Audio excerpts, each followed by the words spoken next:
আহা, কিছুই ভাবো না তোমরা ছেলেরা।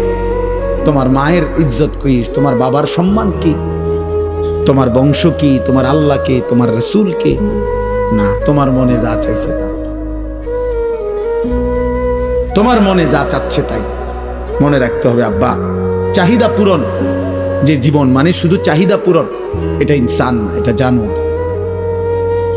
এটা আমি কালকে বিস্তারিত, কালকে না জানি পরশু জহির ভাই মাদ্রাসার মাহফিল এটা বলছি, শাহদিলার বাগ, লম্বা সময় বলছি। এই জন্য আমার অনুরোধ এটা, আল্লাহ তাআলা বলছে ভারসাম্য আনো, এই কথাটাই এখানে। অর্থাৎ আজ আমি দুনিয়ায় রহমত দিচ্ছি, আজ আমি দুনিয়া সব দিচ্ছি, আলহামদুলিল্লাহ রব্বিল আলামিন। আল্লাহ বলেন সমস্ত প্রশংসা আল্লাহর জন্য।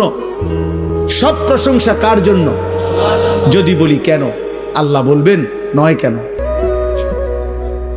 বুঝলেন না? আল্লাহ বলছেন সব প্রশংসা কার জন্য। আমরা যদি আল্লাহকে প্রশ্ন করি যে কেন, আপনার জন্য সব প্রশংসা কেন, তো আল্লাহ আবার পাল্টা বলবে আমার জন্য নয় কেন।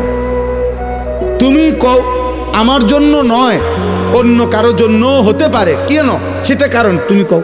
চারিদিকে তুমি আবার তাকাও, তোমার মাঝে আবার দেখো, চারিদিকের যত আয়োজন সবই তো আমার, তোমার মাঝে যত আয়োজন তাও তো আমার, তো প্রশংসা আমার নয় তো কার?